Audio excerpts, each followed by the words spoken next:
it's Laura Eubanks of Design for Serenity, and today you are in for a treat. We are back at the Carlsbad Cliffs installation. This went in originally 9 years ago, and it was pretty heavily tapestry. Then about 3 years ago, we eliminated, got away from the tapestry and geared more towards specimens. And that's what we're going to do today. We are going to add more specimens and thin and move things around. This, you would think, being right here on the cliffs of Carlsbad, California, that we could grow anything, right? Wrong. This is tricky back here. I've lost a lot of things that really surprised me. So it's been challenging over the years to find things that thrive. Like, we love the variegated agave attenuatas, but look how they tend to tip burn from all that salt air. This aloe is a Thrascii, and this is called the sand dune aloe. So I knew it would thrive, and boy has it. Aloes back here do great. Agaves, for the most part, do great. Aeoniums do great. I've got some euphorbias. Look at this one.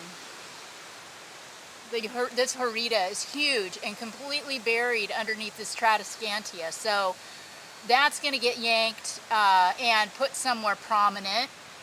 This agave is super happy. The barrel cactus are all thriving. The little kalanchoes look great.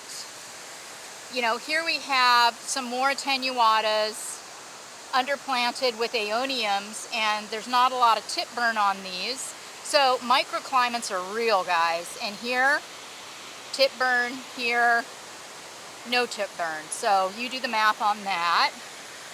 Back here is another really, really tricky corner. We have had a heck of a time getting anything to grow back here.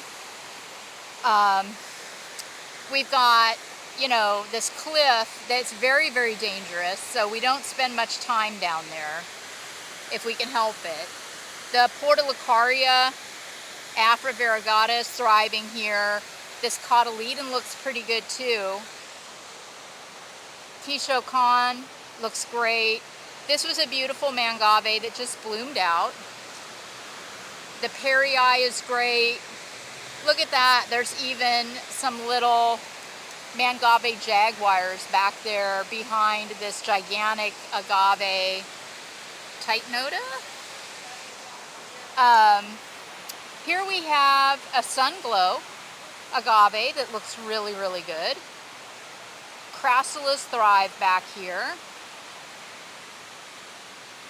Bloomed out mangave. The Plicatillus, it's struggling a bit.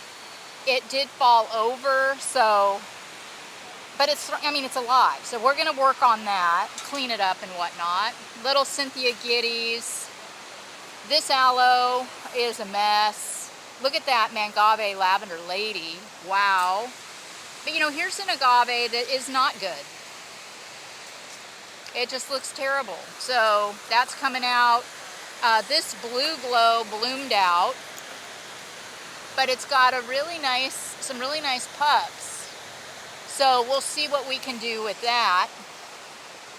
I brought a Dazzlerian longissimum to try in this spot. So thoughts and prayers, please. The Victoria Reginae, fantastic. This was an agave angustifolia, and it bloomed out, so that's coming out. More giddies that look good. Over here, we've got a Mediopicta alba that it's okay, I'll allow it, but these Perii I'm gonna move to another spot because they're lost back here. Our client is gonna be getting rid of the hot tub and demoing this pony wall, so that will open up real estate. I was thinking, see, look at that borrowed real estate, so pretty, the palms. So I was thinking we have this beautiful stand of sago here. Let's do another sago here. Then we have the sago here, and that'll leave me a couple of places for some specimen plants, some mounding, some more boulder. So we'll get, you know, more real estate for plants back here. It'll be awesome.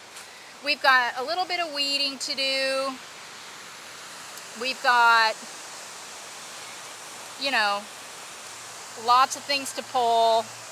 The guys are already getting on it. Here's another euphorbia. Here's one of the polygalas, the snowflakes, thriving. Another compacta, thriving. So, yeah, I think, well, I know I'm going to be super stoked to see the transformation back here. And we brought rock to, you know, to update the top dressing, and a few new plants to try. So, exciting times, guys. Okay, gang, it is a wrap on this Carlsbad Cliffs maintenance / mini reno. And let me go over with you what we did. You can see here that we thinned out this crassula dramatically and created a little more of a bonsai look. Opened it up, aired it out. I know, basic, but with all the specimens that we have in this yard now, I like the softness and I like the weight of it, particularly until some of these newer specimens grow.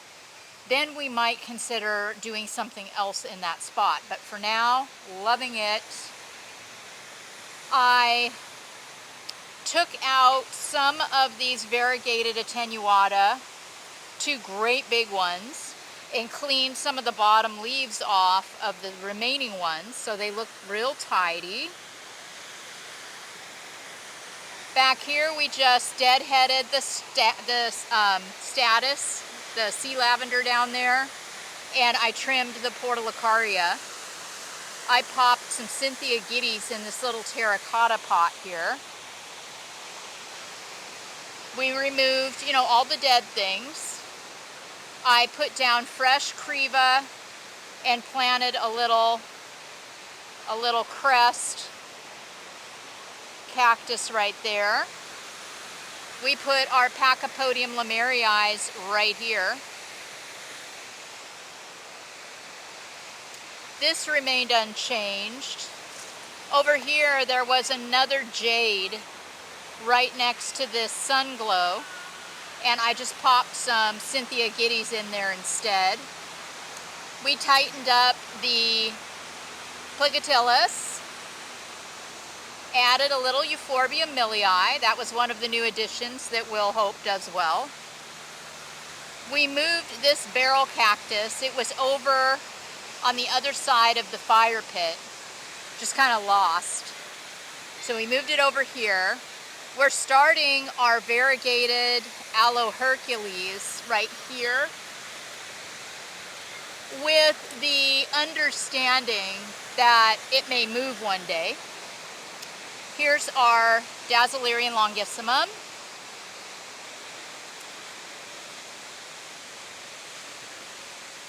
We've had a viable pup from the Angustifolia that we popped right there. This is a Mangave pup that we popped in here. Here's our little Euphorbia trigona. Well, it's not little. This area remained fairly unchanged, just tidied a bit. We put an arm from a variegated yucca that was upstairs in the spot back here in the corner and added a little variegated attenuata. So that's my story. We fluffed up the top dressing. We added more burgundy. And the result is so lovely. Just a very, very pretty, interesting specimen garden with this killer water feature behind it. Oh, what a great feeling to come in and just take a day with a couple of people and be able to make this much of an impact. Thanks guys so much for watching, and we will catch you next week. We will be in Bayho and Pacific Beach. So until then, have a good one.